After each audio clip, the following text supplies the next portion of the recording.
দিনাজপুর শহরটি আমাদের বাংলাদেশের উত্তর পশ্চিমাঞ্চলে অবস্থিত একটি খুব সুন্দর ও পুরনো শহর। এটি পুনর্বাবা নদীর তীরে ধীরে ধীরে গড়ে উঠেছে। এই শহরের ইতিহাস অনেক পুরনো, প্রায় 1000 বছরেরও বেশি।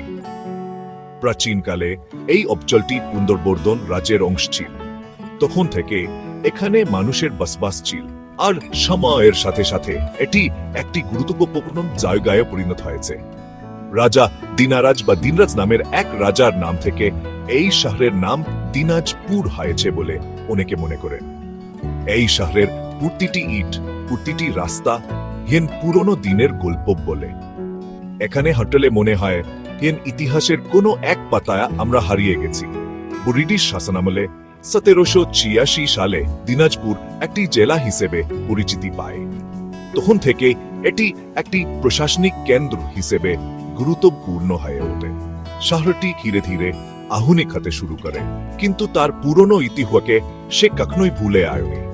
পুরনো দিনের দালান কোচা আর নতুন দিনের আধুনিক স্থাপনা মিলেমিশে একাকার হয়ে গেছে এই শহরে।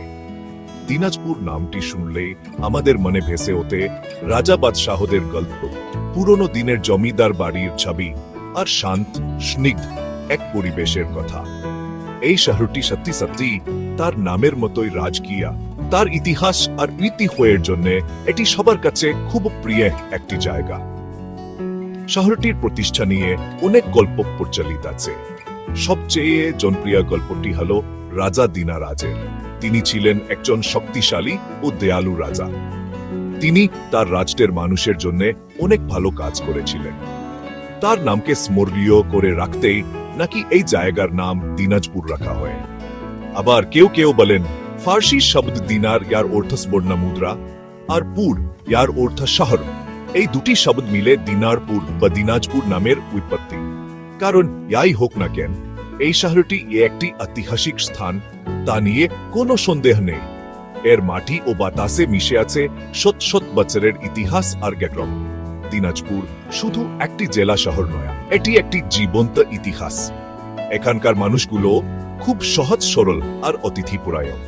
তারা তাদের শহরের ইতিহাস আর ঐতিহ্য নিয়ে খুব গর্ব করে। নতুন প্রজন্মের কাছে এই শহরের গল্পগুলো তুলে ধরা আমাদের দায়িত্ব, কারণ এই শহরের ইতিহাস মানে আমাদের দেশের ইতিহাস। পুনর্বাবা নদীর শান্ত স্রোতের মতো দিনাজপুর শহরটিও শান্তভাবে বয়ে চলেছে। তার বুকে ধারণ করে আছে 1000 বছরের গাপ্রাবার আর ঐতিহ্য। এই শহরের গল্প কোনোদিন পুরনো হবে না, বরং সময়ের সাথে সাথে তা আরো উজ্জ্বল হয়ে উঠবে। দিনাজপুর শহরে ঘুরতে গেলে প্রথমেই চোখে পড়বে অসাধারণ সব পুরনো স্থাপত্য। এর মধ্যে সবচেয়ে বিখ্যাত যে মন্দির বাকান্তঙ্গর মন্দির। এটি এন হোডামাটির এক মহাকাব্য। মন্দিরের গায়ে ছোট ছোট ইটি দিয়ে রামায়ণ ও মহাভারতের বিভিন্ন কাহিনী খুব সুন্দর ফুটিয়ে তোলা হয়েছে। প্রতিটিতে কারুকাজ দেখলে অবাক হয়ে যেতে হয়। অষ্টাদশ শতকে মহারাজ জাফরান্নাথ এই মন্দিরটি তার শুরু করেন এবং তার ছেলে মহারাজ রামনাথ এটি শেষ করেন।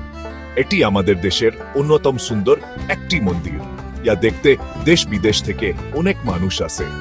এই মন্দিরটি দিনাজপুরের গর্ব। শুধু কান্তজিউ মন্দিরই না, এখানে আরো অনেক ঐতিহাসিক স্থাপনা রয়েছে। দিনাজপুর রাজবাড়ি তার মধ্যে অন্যতম। যদিও এখন এর আগের মতো জল্লুস নেই, কিন্তু এর ধ্বংসাবশেষ দেখলেই বোঝা যায় এক সময় এটি কত সুন্দর আর বিশাল ছিল। এই রাজবাড়ির ভেতরে রয়েছে একটি সুন্দর কৃষ্ণ মন্দির আর কিছু পুরনো ভবন। রাজবাড়ির বিশাল আয়না মহলটি ছিল দেখার মতো। এখানে দাঁড়ালে মনে হয় এন রাজাদের সেই আমলের প্রতিধ্বনি শোনায় আসছে। এছাড়াও নওয়াবাদ মসজিদ নামে একটি সুন্দর পুরনো মসজিদ আছে, যা মুঘল স্থাপত্যের এক দারুণ উদাহরণ।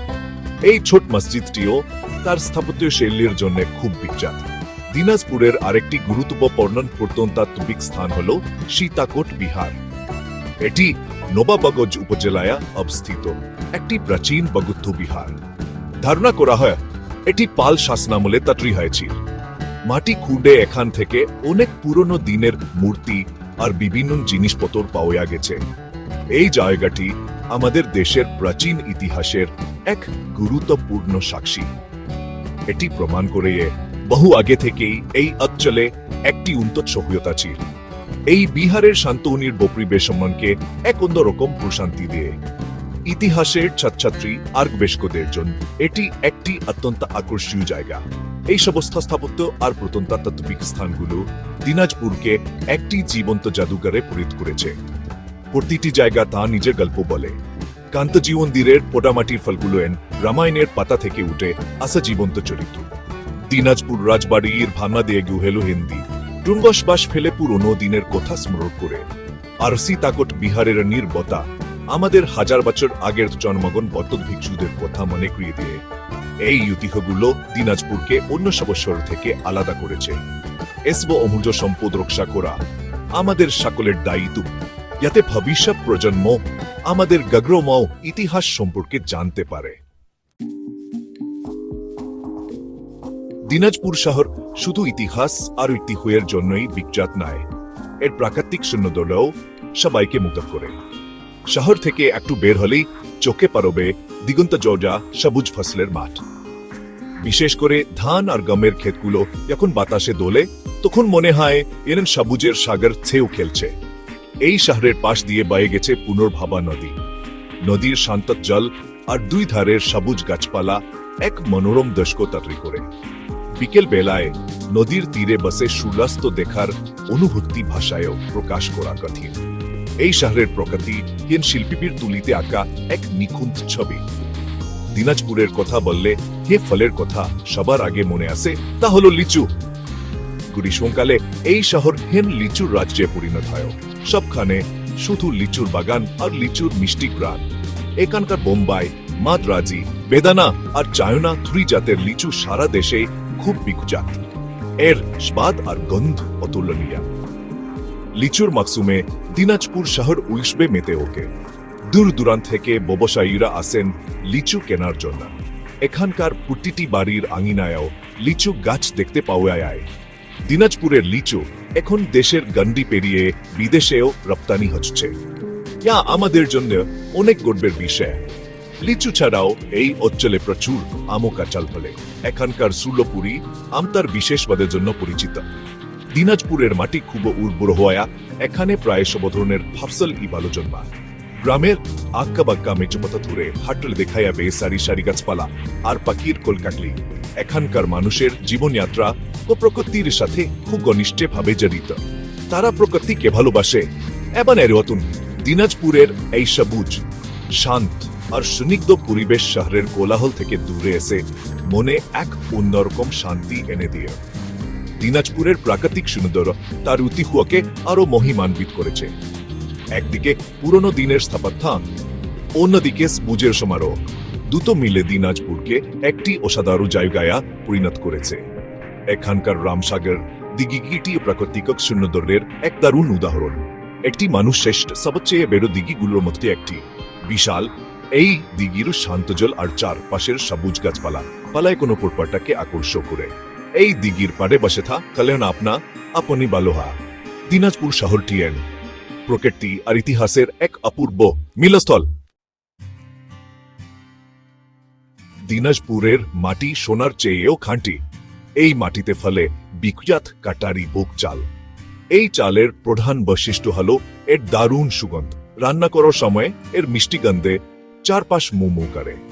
কাটারি ভোগ চাল দিয়ে তরকারি, পোলাও, বিরিয়ানি বা পায়েসের স্বাদ হয় অসাধারণ।